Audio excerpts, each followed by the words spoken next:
नमस्कार दोस्तों, मैं हूं डॉक्टर अंकुर गुप्ता, एक जॉइंट रिप्लेसमेंट और आर्थ्रोस्कोपिक सर्जन।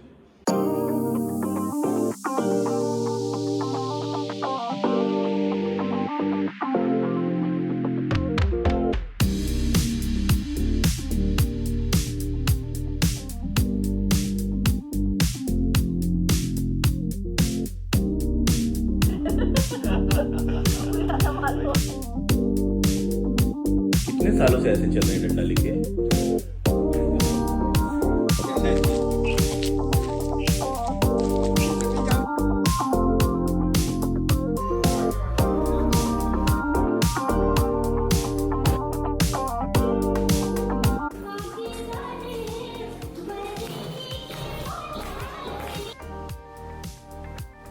हमारा नाम चिंतामणि घोष, हम आ रहे हैं कलकत्ता से, वेस्ट बंगाल से। बहुत खुश हैं।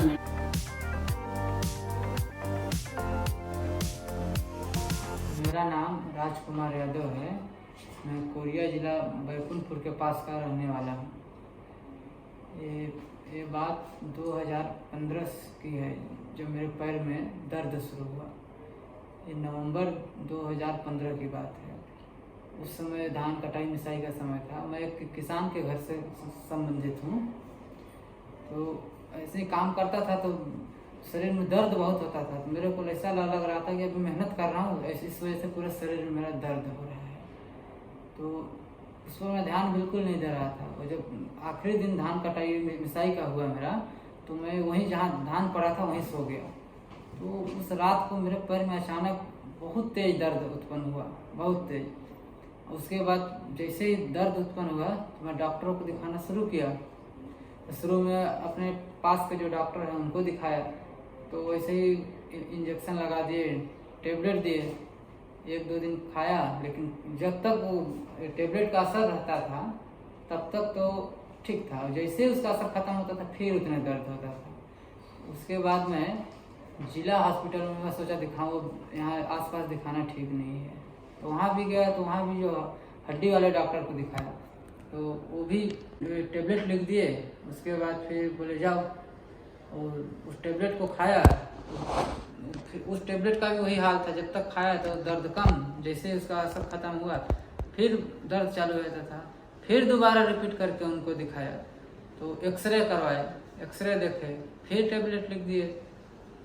वैसे ही फिर टेबलेट को खाता था, तो जब तक खाया असर रहा तब तक ठीक है, नहीं तो फिर उतने दर्द होने लगता था। ऐसे करते करते करीबन 15 दिन बीत गया मेरा। नवंबर का महीना लगभग बीत गया, आ गया दिसंबर आ गया। तो घर वाले बोले कि डॉक्टर को तो दिखा रहे हैं, उसके साथ कुछ झाड़ फूँक भी करवा लो। हो सकता है कि अचानक दर्द शुरू हुआ है, कोई कुछ गांव में सब भी चलता है ना, उन लोग मानते हैं। तो उनका भी बात मानना पड़ा मेरे को। तो कुछ इधर उधर दिखाने लगे, उसके बीच में और मेरा परेशानी बढ़ गया। उसके बाद जो उधर इंजेक्शन लगवाया था उसके चलते या पता नहीं, मेरा ये बायां कुल्ला पूरा पक गया। उसके बाद फिर जिला हॉस्पिटल में एडमिट हुआ। तो इस कुल्ले का तो जो मवाद था सब निकाल दिए, 15 दिन रहा एडमिट। फिर जैसे ये ठीक हुआ, इसका दर्द फिर बढ़ गया। उसके बाद एक रिश्तेदार थे, बताए कि मेरा भी इसे दर्द होता था। तो बोले एक पेंड्रा गौरेला में एक डॉक्टर हैं, वो साटिका का इलाज करते हैं। तो बोले चलो वहाँ भी दिखा लेते हैं। फिर वहाँ चल दिए, वहाँ भी एक्सरे वगैरह करवाए। और उसके बाद फिर वहाँ 1 सप्ताह रहा, और 10 से 15 दिन का दवा दे दिए। वहाँ भी कोई फर्क नहीं पड़ा। फिर घर वापस आ गया, और घर वापस आ गया। उसके बाद फिर वो दवा खाया 10-15 दिन उनका, फिर कोई असर नहीं हुआ, और परेशानी बढ़ते जा रहा था। फिर कोई बताया कि मेरे घर से करीब 50 किलोमीटर दूर में कोई एक वैद्य रहता है जो आयुर्वेदिक दवा से वहाँ का जहर को निकाल देता है। तो वहाँ ले गए, तो वहाँ 1 सप्ताह रहा।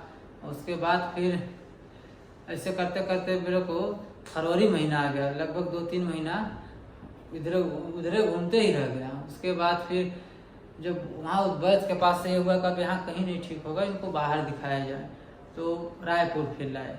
आने के बाद पता चला कि टीबी हो गया है। और वही एक्सरे रिपोर्ट और खून टेस्ट सब देख के उधर के डॉक्टर लोग बोले कुछ हमको जानकारी नहीं है क्या हुआ है। तो फिर यहाँ टीबी का दवाई चालू कर दिए। 1 महीने खाए, 2 महीने खाए, फिर आए तो फिर वहाँ के जो डॉक्टर से बोले कि ऑपरेशन से ही ठीक होगा, ऐसे ठीक नहीं होगा। तो मैं बोला ठीक है सर, इसके लिए थोड़ा समय चाहिए। फिर दवा लेके घर चला गया और ऐसे करते करते फिर जून महीना आ गया। जून महीने में ऑपरेशन के लिए मैं तैयारी करके आया। तो वो डॉक्टर साहब जो है वो भी हड्डी विशेषज्ञ हैं। तो वो जब ऑपरेशन की तैयारी करके आया तो मैं सर से, इनसे भी मिला, अंकुर सर से मिला हैं। इससे पहले अंकुर सर अंबिकापुर जाते थे तेज मेडिकल में, तो वहाँ मैं 1-2 बार सर से मिला था। तो जब ऑपरेशन की तैयारी में आया तो बोला पहले उनसे भी मिल लेता हूँ, फिर इनसे भी मिल लेता हूँ, जैसा राय बताएंगे उसके हिसाब से फिर करवाऊँगा।